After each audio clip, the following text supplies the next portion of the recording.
Tonight, the story feels almost impossible. The most streamed rapper of his era stands at the center of a storm he can't control. The music isn't sticking like it used to. Friends are quieter. Rivals are louder. And a single decision, a decision critics call a line-crossing lawsuit, has turned the culture against him in a way we haven't seen in years. This is the night the shine looks more like glare, and the crown feels a little too heavy. Welcome to Scandal News. If you love hard-hitting breakdowns, wild behind-the-scenes turns, and the truth told straight, hit subscribe to Scandal News right now and turn on all notifications so you never miss what the big platforms won't say out loud. Let's get into it. Drake has spent a decade operating like gravity doesn't apply to him. Trends bent to his will. Playlists rearranged themselves to make room. The math was simple. If he appeared on a record, the charts opened a lane. But somewhere between the live streams, the teasers, and a new project that seems to float just out of reach, the machine started coughing. Numbers no longer tell the whole story. Energy does. And today, the energy is off. Picture this: a quiet, tasteful studio, soft lights, a calm, collected superstar who rarely volunteers controversy unless he means it. ASAP. Rocky sits back and surveys the year's rap chaos. He isn't playing the internet's game of simply pick a side and throw a rock. He's calmly explaining his decision, and it lands like a blunt instrument. To him, 2024's defining clash was a two-man duel, Kendrick and Drake. Full stop. Not a royal rumble with every passerby. And then he addresses the part nobody wants to talk about in polite company, the courtrooms. He doesn't say it with rage, he says it with disbelief. What part of the culture is that? He wonders. Not with slogans, with common sense. His point is simple. If rap becomes paperwork and police of the pen, it's not rap anymore. We're not going to replay that interview. We're going to tell the story the way it's being told in studios, group chats, and label boardrooms. Rocky drew a boundary. He said the beef belonged to the two guys actually in the ring. He bowed out of the dogpile with a raised eyebrow, called the lawsuit stuff what many behind closed doors call it too: off code. That's not fence sitting, that's culture keeping.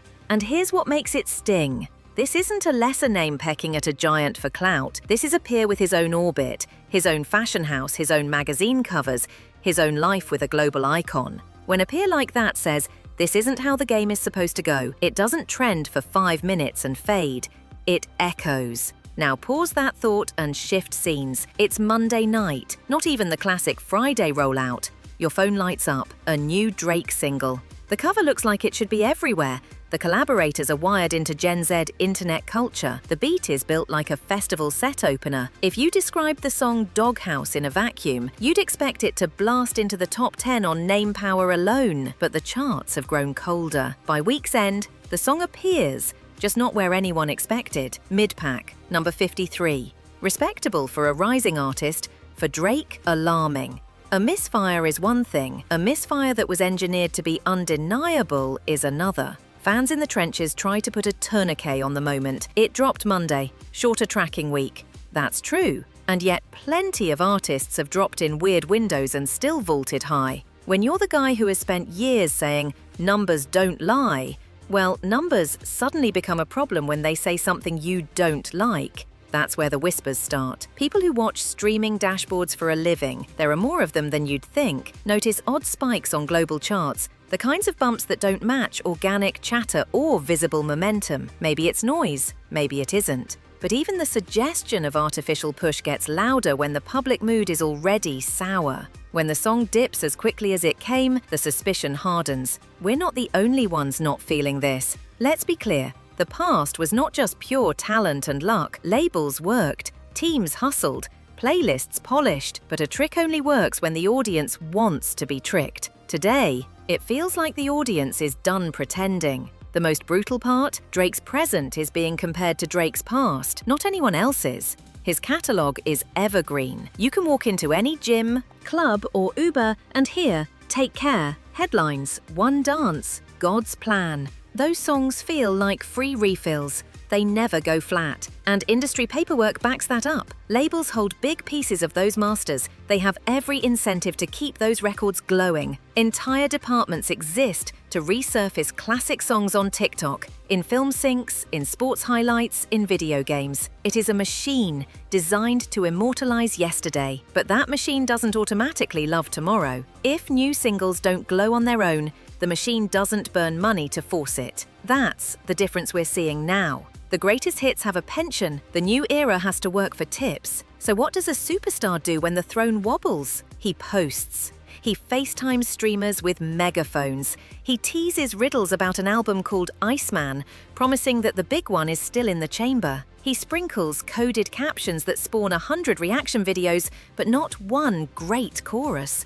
He suggests he's above it all, while clearly being buried under it. That's the contradiction of this era. If it's really just light fun, why does it feel like white-knuckle panic? Watch closely, and a pattern emerges. When the news cycle turns ugly, another peer calling the courtroom strategy corny, another single stumbling out of the gate, the social media haze thickens. The cameos with streamers spike. The jokes get broader. The tone gets younger. But that youth marketing runs headlong into an unflattering question. What does it mean when the most overqualified artist in the room keeps trying to impress the least interested audience? Some will say this is clever. Keep the algorithm warm, keep the name hot, keep the fan base busy while the real music cooks. That would be a generous read if the music, when it arrives, didn't sound so cautious, so formulated, so engineered for the very metrics now turning their backs. Here's where the story might bend next. Behind the scenes sits a track that loyalists already know by whispers, a leaked collaboration with Pressa.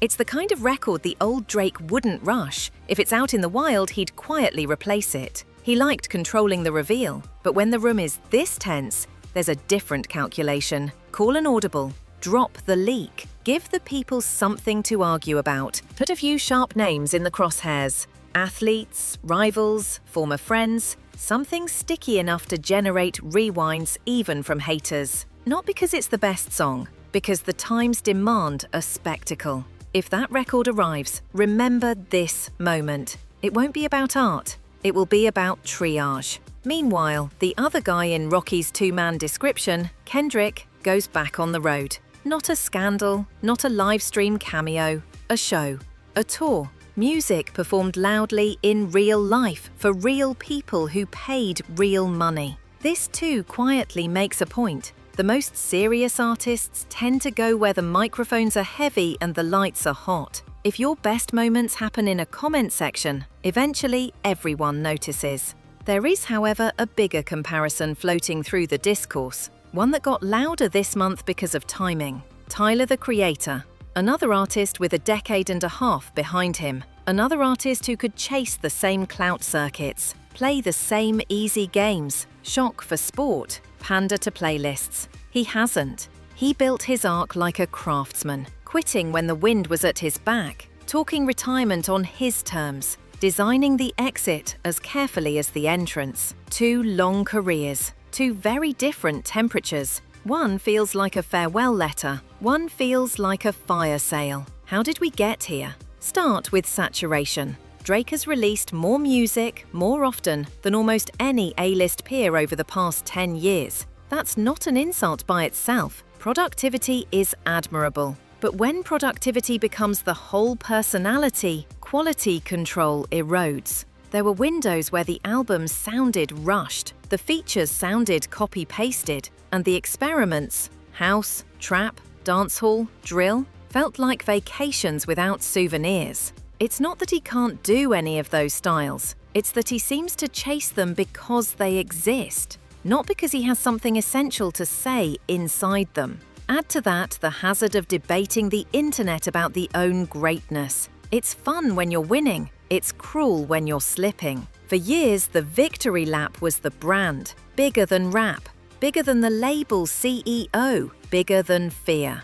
When the results wobble, those slogans don't age well. You can't brag the charts into loving you, you can only earn it. And sometimes the only way to earn it is to go quiet, go disciplined, go the other direction. That's hard when the content calendar is a calendar of your life. We also have to talk about the lawsuit cloud because it's bigger than a headline. Rap beef has always lived in a sacred space between sport and danger. There were rules, even if they were unwritten. One of those rules, ask any elder, ask any real fan, was that music answers music. Bars answer bars. When court filings enter the fight leaves the arena the culture built and stumbles into one built by people who never liked the culture at all. That's why Rocky's polite headshake landed like a punch. It wasn't a diss, it was a referendum. And when a referendum goes against you in public, the private conversations are even worse. None of this makes Drake untalented, unimportant, or finished. The opposite. You don't get this much attention unless you matter. And because he matters, the path out is not mysterious, it's just difficult. First, the music has to sound like it's meant for people, not spreadsheets. That doesn't mean no hits, it means hits that are inevitable because the song is undeniable, not because the rollout is loud. The creative risk in 2025 isn't genre hopping, it's honesty. It's going specific again, names, moments, cities, losses, and trusting that specificity to scale. Second, he has to stop treating the internet like a tour bus. When a superstar spends more time FaceTiming streamers than rehearsing a show, the fans feel it, the culture feels it, the peers feel it. If you want to be treated like a musician first, you have to act like a musician first. Let the memes happen, don't schedule them. Third, and this is the hardest pill, he has to accept that the old cushion is gone. The catalogue will always be rich. The new songs will not be pre-forgiven. The Drake effect on a feature won't rescue an average verse. The aura is now a memory, unless the music rebuilds it. If he can't do that, then yes, the spiral continues. More singles designed for splash but not for staying power. More cryptic posts. More rushed surprise drops. More emergency collaborations with people who can juice a live stream clip. And, predictably, more distance from the parts of the audience who once waited at midnight with headphones on and a blank screen open. There's another path, though.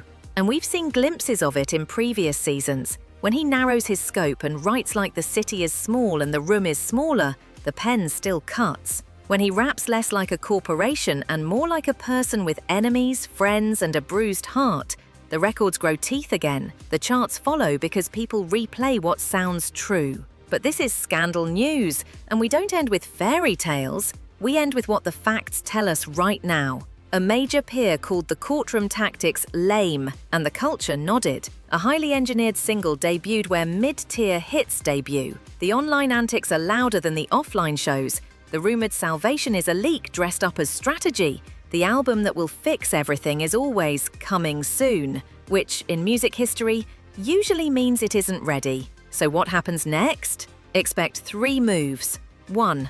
A sharp-edged record with easy headline names to generate arguments and reaction content. 2. A heavy push to tie the next single to a viral moment. Sports cameo, streamer shout-out, controversy with a thin smile. 3. A reframing essay on social media about being misunderstood and doing it for the love, to reset the tone if numbers don't cooperate. If the music smashes, we'll say so. If it doesn't, you'll hear it here first. Until then, we'll be watching how this story ripples outward. What do the gatekeepers say the next time a star tries to weaponize the courts? What do labels do when their most bankable artist is most bankable only in the past tense? What do fans do when their nostalgia is richer than their present-day playlist? These are not questions about one person. These are questions about an entire business model that was built on the idea that superstars don't fall. They do. The real test is what they build on the way down. One more thing. To the Day One fans, it's okay to root for better and still admit today isn't it. That doesn't make you a hater. It makes you a listener with taste. To the casuals, you don't owe anyone blind faith. If a song slaps, let it slap. If it doesn't, skip. To the artists watching this with a quiet grin, don't celebrate too loudly. The moment you think gravity doesn't apply to you is the moment it starts pulling. We'll close where we started, with the picture in that quiet studio. A peer, not a rival, looking straight into the camera and asking a simple question. Is this really what we want rap to be? The answer, from the streets to the suites, seems to be a resounding no. which means the ball is exactly where it belongs, in the studio, in the booth, on the mic. No judge, no jury, just bars. If you want the next chapter of this saga broken down with no fluff and no favours, make sure you subscribe to Scandal News right now. Hit that bell so you're first when the album drops, when the statements hit, and when the numbers roll in. We'll be here with the receipts, the context, and the part no one else will say out loud. Thanks for watching Scandal News. Stay sharp, stay curious, and we'll see you in the next one.